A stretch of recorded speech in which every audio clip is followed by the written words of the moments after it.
Sur la vague du succès, titiller les adversaires du haut du classement dans le groupe I, maintenir cette confiance retrouvée avec les supporters, voilà en substance les défis qui se présentent aux Aigles du Mali à la veille du match face à la Centrafrique.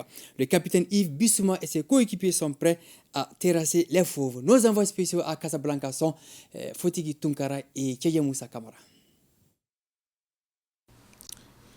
Au Maroc, pour une opération de 6 points à l'occasion des 5e et 6e journées des éliminatoires du Mondial 2026, respectivement contre les Comores et la Centrafrique, les Aigles du Mali ne veulent pas du tout se louper. Les 3 points contre les Sélacantes déjà dans la besace, ils sont résolument tournés maintenant vers les fauves de Bazou Bangui.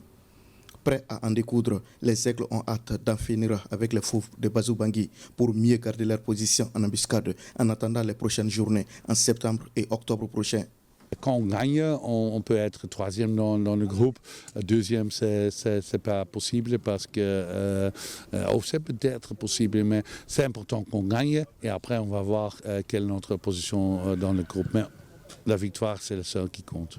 Tenu en échec par la Centrafrique, un but partout à domicile lors de la 2e journée du groupe I, un nul qui leur avait d'ailleurs laissé un arrière-goût de défaite, les Aigles vont devoir laver cet affront et remettre à sa place une équipe centrafricaine relativement à leur portée. Pour cela, tout est mis en place. Et on sait ce qu'on a à faire, on n'a pas besoin de trop parler, trop se taper la poitrine. Nous, on sait ce qu'on a à faire, on est concentré là-dessus et il n'y a rien qui pourra nous faire changer d'avis. On sait qu'on doit jouer et gagner. Et le reste, ça compte pas. J'ai des bonnes sensations, etc. Le groupe est bien, donc c'est top. Et pour jouer, pour défendre le pays, je préfère défendre le Mali.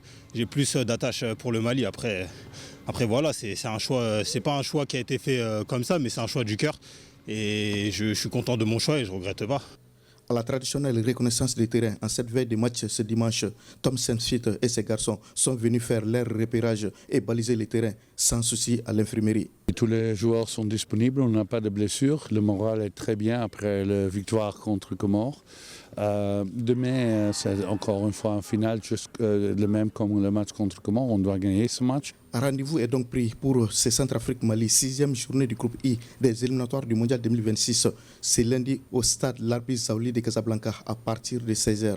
Ce sera sous la direction des arbitres malawites.